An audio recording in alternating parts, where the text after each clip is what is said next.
Jadi kesimpulan saya, yang pertama bahwa teknik modifikasi ini seperti belt and braces, ya, bisa dilakukan dengan mudah, simple, ya, kurang komplikasinya, kurang nyerinya, dan bisa dilakukan dalam era sistem jaminan kesehatan nasional kita. Dan untuk mengakhiri presentasi saya akan memperlihatkan teknik ini yang saya lakukan di outpatient clinic, ya.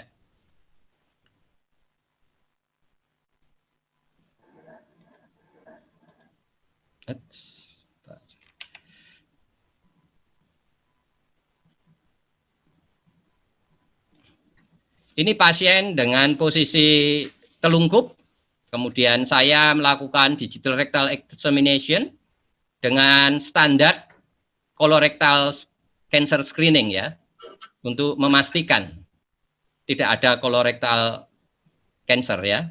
Kemudian ini grade 1 yang ada di left lateral.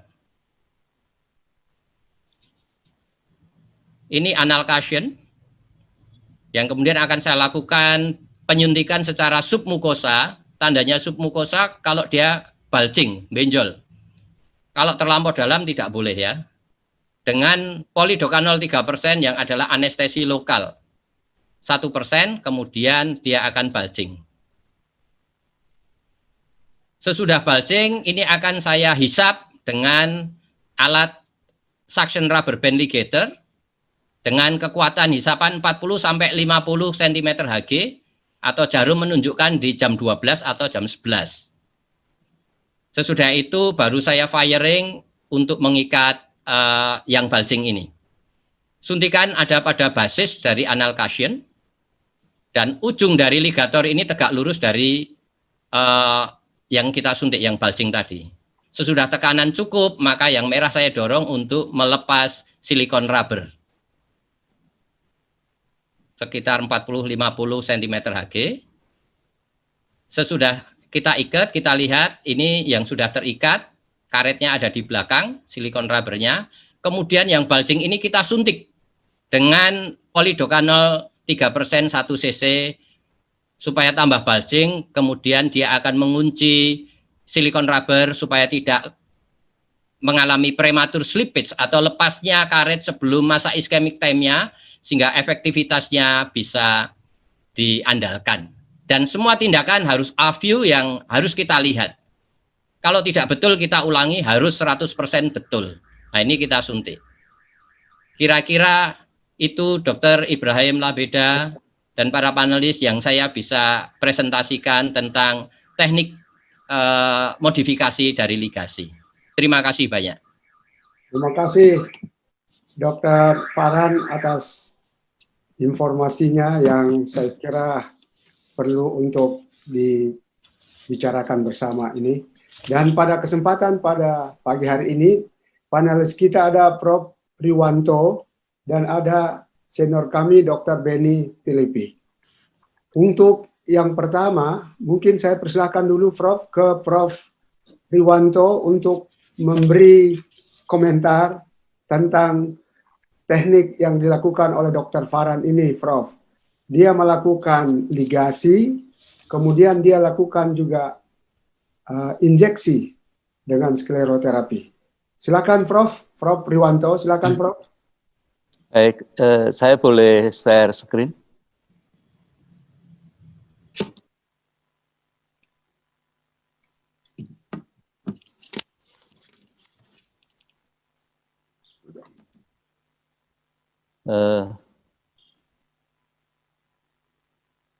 Jadi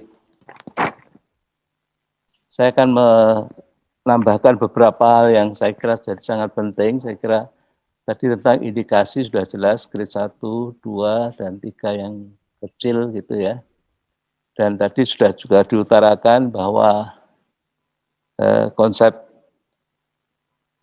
patogenesis dari hemoroid sekarang itu adalah anal cushion, konsep teori anal cushion, dan sudah terbukti arteri rectalis superior itu dilatasi. Ya, ini sudah ada penelitian yang menunjukkan bahwa arteria superior, rectalis superior akan makin lebar seiring dengan peningkatan derajat. Gitu. Dan juga satu hal yang menjadi penting bahwa lokasi arteri rectalis superior itu kalau kita lihat dari anorectal junction itu di atas anorectal junction itu 1 cm sudah diletaknya di submukosa. Sedangkan kalau lebih tinggi lagi turun ya 96,6% dan kalau 3 cm hanya 67.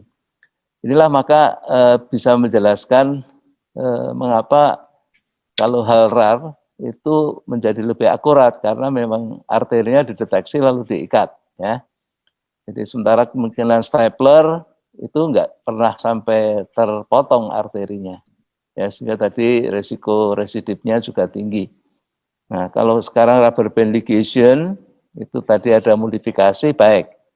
Tapi mungkin modifikasi itu harus dipikirkan sedemikian rupa kalau bisa sebetulnya arterinya juga bisa ikut terikat gitu. Itu yang sehingga lalu nanti resiko residipnya menjadi lebih kecil. Juga tadi aspek pain itu perlu menjadi pertimbangan bahwa di anal kanal skin itu memang persarapannya somatik sehingga free nerve ending itu banyak gitu. Tapi ternyata free nerve ending juga menyebar di sampai transitional zone, kira-kira 1 sampai 1,5 cm. Jadi betul kalau kita melakukan tindakan di anal cushion pangkalnya itu sudah kurang free nerve ending, sehingga rasa sakitnya jadi kurang. Namun demikian, dalam pengalaman praktek, rasa sakit itu masih tetap ada meskipun ringan, dan itu masih mengganggu, sehingga harus kita pikirkan. Skleroterapi memang dulu banyak dilakukan, saya sendiri juga pernah melakukan, tapi saya sekarang meninggalkannya karena rubber band ligation rasanya sudah bukti-bukti menjadi lebih kuat bahwa secara meta-analisis pun lebih superior dalam evaluasi long term, ya, dalam arti efikasinya. Ya. Kemudian juga Doppler guided artery ligation ini kemajuan yang ada dan ini bisa dilakukan di grade 3 dan 4 yang tidak terlalu besar. Tetapi yang sangat penting adalah nanti indikasi ya. Nanti saya utarakan di sini karena efikasi rubber band ligation itu sudah cukup besar dibanding dengan skleroterapi, tetapi memang tadi sudah dikatakan masih kalah dengan yang hal rar ya. Tapi recurrence rate-nya tidak terlalu cukup menggembirakan. Termasuk meta-analisis ini. Di sini dikatakan bahwa dibanding skleroterapi dan infrared coagulation, rubber band ligation lebih superior. Ya. Sehingga tadi sudah dikatakan juga bahwa rekomendasi dari American Society of Colorectal Surgery bahwa hemorrhoid banding adalah pilihan yang paling efektif, ya, sehingga lebih paling direkomendasikan. Nah, ini yang terkait isu yang terkait dengan RPL yang perlu dipertimbangkan, indikasi dan kontraindikasi, karena sangat penting karena salah satu komplikasi yang terjadi itu akan ada perlukaan di anus dan itu ternyata beberapa kasus menimbulkan infeksi, pelvic wall infection, bahkan sampai terjadi abses hepar gitu. Jadi kita harus straight ya, indikasi kontraindikasi. Lalu perlu endoskopik atau non? Saya kira endoskopik pasti lebih baik. Tetapi ada forward view, ada retroflex view. Suction, forceps, single, multiple band, lokal anestesi atau non lokal anestesi. Nah, grade 1, 2, internal hemorrhoid yang gagal konservatif. Jadi tidak semua ya, mesti dicoba konservatif dulu, sehingga kalau gagal baru diberikan. Termasuk 3 yang small. Nah, saya memberikan catatan di situ, tolong kalau grade 3 jangan ada komponen eksternal. Karena kalau ada komponen eksternalnya grade 3, Anda ligasi di sana, ada risiko terjadinya trombosis yang di komponen di eksternal itu. Jadi nanti maunya menyembuhkan yang internal, muncul eksternal, pasiennya komplain. Ini sering terjadi. Nah, kontraindikasi yang paling penting dipegang itu HIV. Kemudian anorectal crown disease. Karena banyak laporan di kasus di situ, ada yang terjadi pelvic bowel abscess, terjadi liver abscess karena penyebaran infeksi itu. Sehingga harus dipertimbangkan betul kalau kita mau melakukan rubber band ligation. Jadi sekarang kolonoskopi bisa dikembangkan dengan retroflex view, dilakukan ligasi. Dan ini keuntungannya view-nya lebih luas dan bisa lebih banyak ligasi. Ya, saya sendiri melakukan kolonoskopi, tapi saya jujur belum mengerjakan yang ligasi untuk hemoroid itu. Meskipun rubber band ligation yang forward view sudah saya lakukan, tapi yang retroflex saya belum lakukan. Tapi kelihatannya agaknya view-nya jadi lebih bagus. Ya. Suction dikatakan lebih bagus daripada forceps karena kerusakan jaringan jadi lebih kecil dan visualisasinya lebih baik, ya. Sehingga rasa sakitnya juga lebih kurang. Ya. Nah, itu isu tentang single dan multiple. Itu memang belum ada penelitian prospektif, ada penelitian retrospektif yang menunjukkan bahwa multiple hemorrhoid blending itu memang bikin sakit yang lebih berat dibanding yang single, tetapi dengan analgetika ternyata cukup ditoleratif. Dan dengan multiple itu mestinya menjadi lebih murah kosnya karena pasien tidak harus pulang lagi. Ya. Kemudian lokal anestesi itu banyakkan menganjurkannya, karena meskipun tadi kita ligasi di tempat yang free nerve endingnya sedikit, tapi rasa sakit itu tetap ada. Sehingga lokal anestesi sudah terbukti dalam penelitian itu mengurangi sakit. Terserah mau apakah pudendal block nerve, ya mungkin tidak murni pudendal block di pangkalnya, tetapi di sebelah medial dari tuberculum ischiadicum, atau perianal block, itu sudah memberikan rasa sakit yang kurang.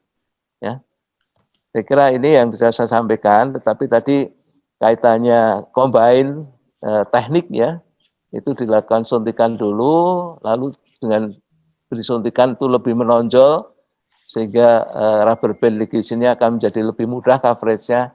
Itu saya kira teknik. Tetapi kalau memang itu sebetulnya suntikan untuk menonjolkan mukosa tidak harus sklerosan menurut saya. Bisa juga non sklerosan karena toh intinya dengan ligasi itu bikin iskemi lalu nekrosis dan lepas. Saya kira demikian Pak Ibrahim. Terima kasih. Terima kasih banyak Prof atas masukan-masukannya Prof. Kalau kita perhatikan bahwa apa yang telah disampaikan tadi oleh Dr. Farhan, kemudian masukan dari panelis kita Prof. Riwanto, cukup bisa kita bandingkan. Waktu membatasi kita dan masih ada panelis kita yang akan memberikan komentar, Dr. Bernardus Beni Filipi, Prof. Dok, silakan Dr. Beni, Dok. Ada komentar, masukan? Ya, saya akan fokus ke teknik dan metode dari Dr. Farhan ya. Jadi kalau kita sudah masukkan ke dalam indikasi, jadi dan dengan aplikatornya pila itu yang dimodifikasi oleh Dr. Farhan, setelah diisap bisa masuk ke dalam aplikatornya, maka si analkasien itu terjerat dengan sempurna ke dalam aplikator tersebut. Sehingga setelah disuntikan sklerosan, nanti rubber band-nya akan menjepitnya lebih sempurna lagi. Jadi yang penting, clinician harus pertama kali men-screening dengan baik perkara adanya HIV, perkara adanya penyakit inflamasi yang lain di situ, untuk mencegah komplikasi. Kalau itu sudah di-screening dengan baik, kemudian dilakukan tekniknya Dr. Farhan ini, maka pasien akan mengalami rubber band ligation yang cukup sempurna. Saya anjurkan kalau mau lakukan rubber band ligasi di 2 tempat sajalah, jangan lebih. Dan jangan kena mukukutan. Kalau mukukutan area ikut terjepit, akan nyeri sekali. Begitu Dokter Labedan. Jadi saya hargai sekali inovasi dari Dr. Farhan ini, dilihat dari praktisnya dan konseptifnya. Karena kalau pakai alat HARAR akan sangat complicated dan mahal. Tidak tercapai oleh masyarakat yang datang ke rumah sakit tipe C. Itu saja, saya hargai inovasi dari Dr. Farhan. Tolong diikuti terus dan dievaluasi kasus-kasusnya sehingga serinya menjadi lebih luas dan evidence-nya akan lebih jelas. Terima kasih. Terima kasih Dr. Ben atas masukannya, Dok. Kalau saya lihat di waktu yang diberikan panitia kita sudah habis waktu ini, tapi kalau masih ada, saya ingin memberitahukan pada Dr. Farhan, ada informasi saya kira yang perlu diperhatikan dari Prof. Riwanto, bahwa perhatian pada arteri itu perlu diperhatikan. Mungkin ada komentar dari Dr. Farhan terhadap itu. Kemudian dari Dr. Beni, dia anjurkan kalau bisa dalam melakukan ligasi itu hanya maksimum dua pasiennya saja. Jangan lebih dari itu, ya, dengan efek-efeknya. Tapi kalau saya dengar Dr. Beni mengatakan bahwa apa yang saudara lakukan ini sebagai suatu inovasi cukup menggembirakan oleh karena harganya murah. Nanti mungkin Dr. Farhan bisa sampaikan harganya berapa itu alatnya. Oke, terima kasih. Silakan Dr. Farhan. Mungkin ya silakan. Terima kasih kepada Prof. Riwanto yang sudah memberikan masukan kepada saya tentang lokasi arteri yang memang kemudian single ligation atau double ligation kalau menurut Dr. Beni Filippi maksimal 2 untuk menghindari komplikasi. Memang alat ini saya buat kemudian diproduksi oleh Meditech Dr. Ibrahim, yaitu perusahaan Alkes ya. Kemudian didistribusikan oleh Fahrenheit. Jadi saya hanya membuat alat ini, kemudian mengurus izin produksi dan izin edarnya saja. Kemudian 2 perusahaan ini yang mengerjakan produksi dan pendistribusiannya. Kira-kira itu, Dr. Ibrahim. Ya, baik. Makasih, Dr. Farhan. Saya lihat Prof. Riwanto ada informasi balik lagi, Prof, yang ingin disampaikan sama Dr. Beni. Saya lihat. Ya, karena waktunya cukup, Pak Ibrahim. Nanti, iya, Prof. Enggak cukup, Prof. Waktu ya, sangat... panitia bingung ngatur waktu. Iya, Prof. Ya, terima kasih, Prof. Ya, tapi sarannya mungkin tadi menyambung Pak Beni, tolong itu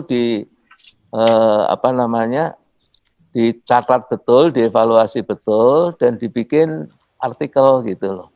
Baik, Prof. Ya, jangan sampai hanya dari mulut ke mulut saja, tapi betul-betul bisa dibaca. Syukur kalau nanti dalam studi itu juga dibandingkan dengan yang konvensional yang tidak pakai suntikan. Baik, betul-betul lalu efikasinya itu bisa dibuktikan lewat hasil penelitian. Terima kasih Pak Ibrahim. Terima kasih Prof. Karena waktu membatasi kita Prof, Dr. Beni dan Dr. Farhan, barangkali saya ingin mengemukakan bahwa dari hasil diskusi panel kita pagi hari ini, bahwa apa yang dikemukakan oleh Dr. Farhan itu masih terus harus dibicarakan ke depan, masih perlu dinilai, diuji, bahkan diberi komentar dan mungkin ada dimasukkan di jurnal untuk bahan legalitas menilai mutunya, Dr. Farhan, begitu. Baik, Tapi baik. yang jelas, saya menghargai bahwa apa yang dikemukakan oleh Dr. Farhan ini, Prof. Dr. Beni, bahwa Dr. Farhan ini melakukan satu alat sendiri dalam penggunaan ini, Prof. Kalau kira-kira panel diskusi ini sebenarnya tujuannya adalah, ini Dr. Farhan lakukan. Kalau ada yang tidak puas dengan ini, silahkan buat juga. Lalu kita nilai sama-sama, yang mana yang terbaik. Tapi saya kira Dr. Farhan sedang memulai itu. Mudah-mudahan apa yang disuruhkan Dr. Beni, Dr. Riwanto untuk diikuti terus, itu kita bisa jalankan. Dr. Farhan ya, ke depan. Terima kasih, terima Oke. kasih. Selamat berkarya, Prof. Terima kasih banyak, Prof. Terima Dr. kasih, Beni, Prof. Terima saya kasih, ucapkan Dr. Beni. Terima Assalamualaikum kasih, warahmatullahi Dr. Baik. wabarakatuh. Selamat pagi, saya serahkan kembali ke MC.